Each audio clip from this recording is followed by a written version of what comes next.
ہوں وہ مسجد میں جائیں، جماعت کے ساتھ نماز پڑھیں۔ یہ ہے رب العالمین کی حکم کی پابندی۔ اگر آپ کریں گی تو انشاءاللہ جنتی نہیں، جنت کے جس دروازے سے چاہیں گی انشاءاللہ داخل ہوں گی اور جنتی ہوں گی۔ یہ آج کے عرس کا پیغام ہے جو میں صاحب سجادہ کی طرف سے آپ تک پہنچا رہا ہوں۔ سبحان اللہ، سبحان اللہ۔ اور آخری بات عرض کروں، ٹائم ہو گیا ہے، بس 2 منٹ، کہ کچھ اوراد و وظائف بھی کریں، حضرت سے پوچھ لیا کریں ہمیں کیا پڑھنا۔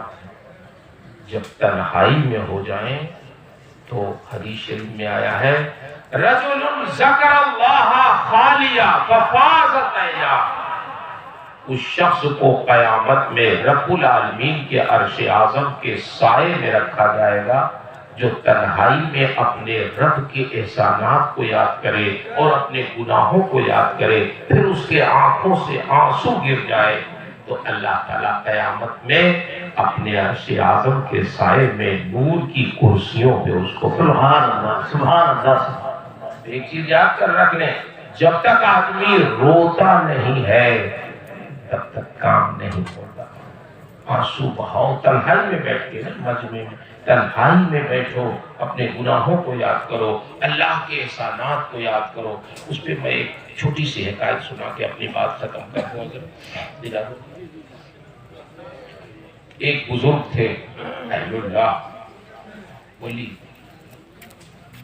بزرگ تھے، تو ان کا کام کیا تھا، ایسے ویسے تو ہوتے نہیں تھے ان کے پاس، ان سے لیا قرض اور کسی غریب کی ضرورت پوری کر دی، پھر کوئی مانگنے آ گیا، اپنے کسی عزیز کو بلایا، اس سے پیسے لیے ان کو دے دیا۔ اس طرح بہت سارے لوگوں کے قرضدار ہو گئے۔ لوگ آئے قرض مانگنے، حضور اب ضرورت ہے پیسے کی، ہم نظر کرم فرمائیں ہمارا قرض دے دیں۔ فرمانے لگے بیٹھ جاؤ، بیٹھ۔ اور کوئی آیا، دوسرا آیا، تیسرا آیا، فرمایا بیٹھ جاؤ، اور خود چادر اوڑھ کے سو گئے۔ لوگوں نے کہا اچھا بیوقوف بنایا حضرت نے، ہم تو آئے تھے پیسہ مانگنے، یہ سو گئے۔ اتنے میں ایک لڑکا آیا، لو حلوہ لو حلوہ لو حلوہ، تو یہ چادر اٹھائے، بولے کہ اچھا کتنے کا دیا حلوہ؟ اتنے کا، ٹھیک ہے چلو ان لوگوں کو حلوہ کھلا دیا۔ حلوہ کھلا دیا، بولے حضور پیسہ؟ بولے تم بھی بیٹھ جاؤ، اور خود چادر اوڑھ کے سو گئے۔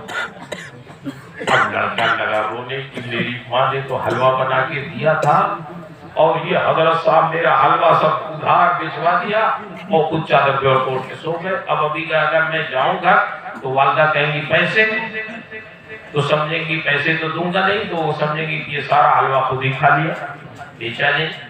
اب لگا اور رونے زاروں کے ساتھ، اور حضرت سوئے ہوئے ہیں۔ اتنے میں ایک شخص آیا اور اس نے سلام کیا، حضرت نے چادر اٹھائی، فرمایا بتاؤ کیسے آنا ہوا؟ کہا حضور فلاں امیر نے آپ کی خدمت میں یہ نذرانہ پیش کیا۔ سبحان اللہ۔ حضرت نے کہا لاؤ، اسی وقت تو ضرورت تھی اس کی، نکالا نذرانہ۔ اچھا آپ کے کتنے ہیں؟ اتنے، لو چلو جاؤ یہاں سے۔ آپ کے کتنے ہیں؟ اتنے، لو چلو۔ آپ کے کتنے ہیں؟ اتنے۔ بچے سے پوچھا تمہارے کتنے؟ تم لو اتنے۔ سب بانٹ دیا، کام ہو گیا۔ لوگ گئے نہیں، فرمایا رک جاؤ ابھی جانا۔ سنو، جانتے ہو تم لوگ جب تک بیٹھے تھے تب تک یہ نذرانہ نہیں آیا، کیوں؟ تم میں کوئی رونے والا نہیں۔ جب یہ بچہ آیا رویا تب یہ نذرانہ آیا۔ تو جب تک کوئی روتا نہیں ہے اللہ کی بارگاہ میں تب تک اس کی ضرورتیں پوری نہیں ہوتی۔ رونا سیکھو، دنیا داروں کے سامنے نہیں، گڑ گڑانا سیکھو، تضرع سیکھو، دنیا داروں کے سامنے نہیں، اپنے رب کی بارگاہ میں۔ جب بندہ آنسو بہا دیتا ہے تو انہی آنسوؤں سے ہمارے گناہوں کے جو زنگ ہے اللہ دھل دیتا ہے۔ اللہ سے دعا ہے اللہ تعالیٰ آپ کی حاضری قبول فرمائے۔ آپ دور سے قریب سے، کہاں سے، بہار سے، آسام سے اور قریب کے اضلاع سے آپ تشریف لائے، حاضر ہوئے، اپنے دادا پر دادا پیر کے عرس میں اللہ عرس کے فیض و برکات سے آپ کو فیضیاب فرمائے. اور جب آپ جائیں تو میری دعا ہے، صاحب سجادہ کی دعا ہے، ہمارے مخدوم گرامی مرتبت حضرت بادشاہ میاں صاحب قبلہ مقدس اللہ العالی کی دعا. یہ بہت بزرگ شخصیت، ہم تو ابھی تھوڑی دیر بیٹھے ان کی مجلس میں تو تھوڑی دیر میں بہت کچھ سیکھا. ایک بات انہوں نے اتنی اہم کہہ دی کہ خانقاہ کی بات آئی تو بولے نہیں، خانقاہ سے نہیں کام ہوتا، خانقاہیت سے کام ہوتا. بڑی اہم بات ہے کہ خالی خانقاہ سے نہیں، جب تک اس خانقاہ میں خانقاہیت کا نظام نہ ہو تب تک فیض جائے. یعنی ایک دو لفظ میں انہوں نے تو ایک اس میں دریا سمو دیا. اللہ تعالیٰ ان کی عمر میں صحت میں برکت عطا فرمائے. آمین آمین. یہ جانتے ہیں یہ حضرت بلگرام شریف کے ہیں اور حضرت کی سسرالیں ہیں ماشاءاللہ. تو یہ پورا خاندان سادات کرام کا ماشاءاللہ اور بڑے بااخلاق لوگ. تو ان کی طرف سے بھی میں یہ عرض کرتا ہوں اللہ آپ کا آنا مبارک فرمائے، آپ کو خوب فیض و برکات سے نوازے. جائیں تو میری دعا ہے کہ آپ بدلے ہوئے نظر آئیں. اگر کل تک آپ نماز نہیں پڑھتے تھے تو نماز پڑھیں، اور اگر نماز اکیلے میں پڑھتے تھے تو اب جماعت سے پڑھیں. جماعت سے نماز پڑھیں گے تو انشاءاللہ پابند ہو جائیں گے. اللہ تعالیٰ آپ کو ہم سب کو توفیق خیر سے نوازے.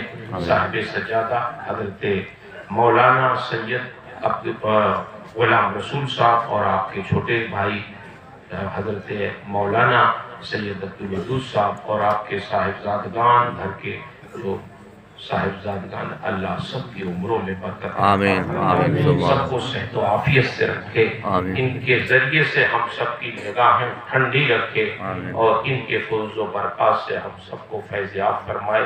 صاحب عرس کے فیض و برکات سے فیضیاب فرمائے. میں نے جو کچھ بھی عرض کیا اس میں جو حق ہے، جو صحیح ہے، جو ثواب ہے، وہ سب میرے رب کی طرف سے ہے. میرے بیان میں، میری تعبیر میں، میرے سمجھانے میں اور خود میرے سمجھنے میں جو غلطیاں ہیں وہ میری طرف سے ہیں. اللہ مجھے حق کہنے، حق سنانے، خود حق پہ قائم رہنے اور حق کی نشر و اشاعت کی توفیق عطا فرمائے.